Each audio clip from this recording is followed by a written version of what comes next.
नमस्कार। आज के इस विशेष विश्लेषण में हम एक बेहद जरूरी विषय को डिकोड करने वाले हैं।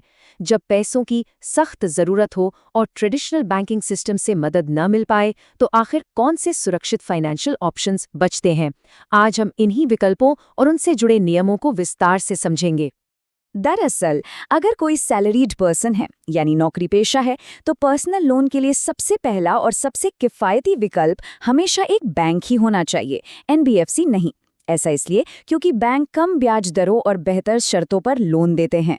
जैसे एचडीएफसी बैंक का लोन असिस्ट ऐप डिजिटल तरीके से लोन लेने का एक बेहतरीन साधन है। लेकिन एक प्रैक्टिकल सवाल ये उठता है कि अगर किसी कारण से एक नौकरी पेशा व्यक्ति का लोन एप्लीकेशन पारंपरिक बैंक से रिजेक्ट हो जाए, तब कौन से सुरक्षित रास्ते बचते हैं? तो चलिए देखते हैं कि आज हम क्या क्या कवर करने वाले हैं। पहला, अन्य छोटे लोन विकल्प। दूसरा, एनबीएफसी क्या है। तीसरा, बैंक बनाम एनबीएफसी। चौथा, मुद्रा क्रांति। और पांचवा, उधारकर्ता सुरक्षा नियम।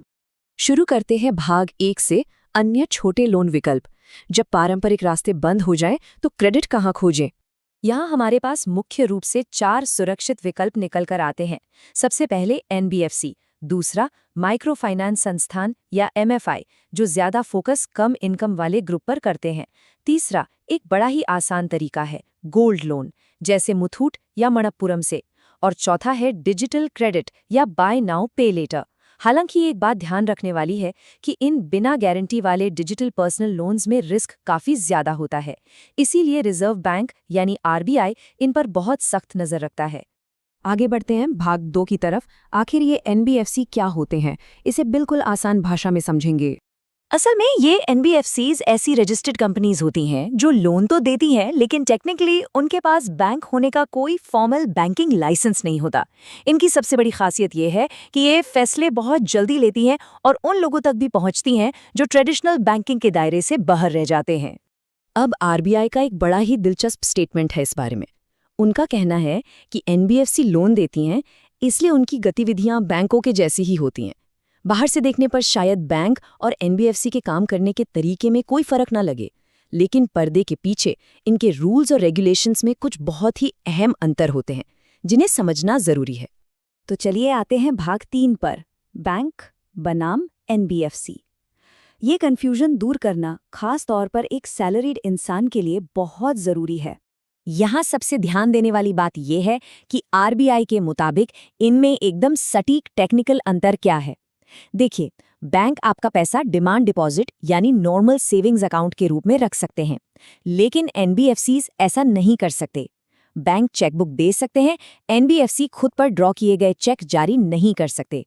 और सबसे बड़ी बात, बैंक में जमा पैसों पर डीआईसीजीसी का डिपॉजिट इंश्योरेंस मिलता है, जो एनबीएफसीज में बिल्कुल नहीं मिलता। बस यही सबसे बड़ा कारण है कि एक नौकरी पेशा इंसान के लिए अपनी मेहनत की कमाई जमा करने और कम ब्याज दर पर सुरक्षित पर्सनल लोन लेने के लिए बैंक हमेशा पहली और सबसे रिलायबल चॉइस होते हैं, एनबीएफसीज नहीं। आगे बढ़ते हैं भाग 4 पर, महान मुद्रा क्रांति। किस तरह इसने ग्राउंड लेवल पर लोगों को सशक्त किया है। एसबीआई रिसर्च की ये रिपोर्ट मुद्रा योजना के उस बेमिसाल 1 दशक का जश्न मनाती है, जिसने बिना किसी गारंटी या कोलैटरल के न जाने कितने लोगों को अपना बिजनेस शुरू करने का मौका दिया है। ये आज ज़मीनी स्तर के छोटे उद्यमियों के लिए एक बहुत मजबूत नींव बन चुकी है। एक सेकंड रुककर इस आंकड़े को देखिए, 52 करोड़। ये कोई छोटा मोटा नंबर नहीं है, ये पूरी तरह से हैरान करने वाला डेटा है।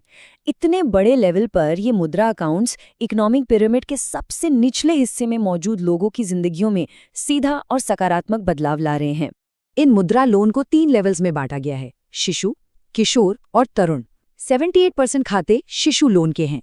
लेकिन जो डेटा सबसे ज्यादा एक्साइट करता है वो ये है कि धीरे धीरे शिशु खाते कम हो रहे हैं और किशोर लोन का हिस्सा बढ़ रहा है। इसका सीधा सा मतलब है कि छोटे बिजनेस अब एक्चुअल में ग्रो कर रहे हैं और लोन का औसत साइज भी 38,000 रुपए से बढ़कर 1 लाख रुपए के पार जा चुका है। और ये स्टैटिस्टिक्स सच में कमाल के हैं। इन 52 करोड़ खाता धारकों में से 68% खाते महिलाओं के नाम पर हैं। ये साफ दिखाता है कि ये वैकल्पिक ऋण प्रणाली सिर्फ बिजनेस नहीं बढ़ा रही, बल्कि जेंडर इक्वालिटी यानी महिलाओं की आर्थिक आज़ादी के लिए एक बहुत बड़ा हथियार बन चुकी है। अब आते हैं आखिरी और 5वें भाग पर, उधारकर्ता सुरक्षा के नियम। यानी लोन लेने वाले कमजोर वर्ग को शोषण से बचाने के क्या नियम हैं। इसके लिए एक कोड फॉर रिस्पॉन्सिबल लेंडिंग बनाया गया है। इसका मुख्य मकसद ये है कि माइक्रो फाइनेंस संस्थाएं लोन लेने वालों के साथ पूरी तरह से नैतिक और पारदर्शी बर्ताव करें। और ये स्लाइड इस कोड के 5 बड़े पिलर्स को बहुत अच्छे से क्लियर करती है। कस्टमर्स के साथ निष्पक्ष व्यवहार करना, उनके लिए लोन की उपयुक्तता जांचना, उन्हें शर्तें समझाना, उनके डेटा को प्राइवेट रखना और शिकायत निवारण की व्यवस्था करना। ये नियम ग्राहकों को सीधे तौर पर प्रोटेक्ट करते हैं। अब ये उपयुक्तता वाले नियम बहुत ही क्रूशल हैं। कोई भी व्यक्ति कर्ज के गहरे जाल में न फंसे, इसके लिए सख्त लिमिट मौजूद है। एक इंसान अधिकतम 3 अलग-अलग जगहों से ही लोन ले सकता है और सभी माइक्रो फाइनेंस लोन्स मिलाकर टोटल कर्ज 1,25,000 रुपए से ज्यादा बिल्कुल नहीं होना चाहिए। ये लिमिट इसीलिए है ताकि लोग ओवर लेंडिंग के दलदल में गिरने से बचे रहें। इस पर आरबीआई का बिल्कुल सख्त रूल देख लीजिए। आरबीआई साफ कहता है कि माइक्रो फाइनेंस लोन के किसी भी स्टेज पर कस्टमर से कोई कोलैटरल, सिक्योरिटी या डिपॉजिट नहीं मांगा जा सकता।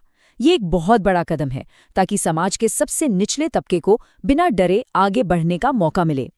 तो इस पूरे विश्लेषण से एक बात बिल्कुल साफ हो जाती है। एक नौकरी पेशा व्यक्ति के लिए पर्सनल लोन का सबसे बेस्ट और सिक्योर ऑप्शन हमेशा एक बैंक ही होता है, जहां इंटरेस्ट कम होता है और सुरक्षा ज्यादा, एनबीएफसी नहीं। लेकिन जब बैंक से लोन रिजेक्ट हो जाता है, तब ये एनबीएफसी, एमएफआई और मुद्रा जैसी योजनाएं उस गैप को भरती हैं जहां पारंपरिक बैंकिंग नहीं पहुंच पाती। अंत में एक बड़ा सवाल ये उठता है, क्रेडिट के इस डेमोक्रेटाइजेशन के बाद भारत की वित्तीय स्वतंत्रता की अगली मंजिल क्या होगी?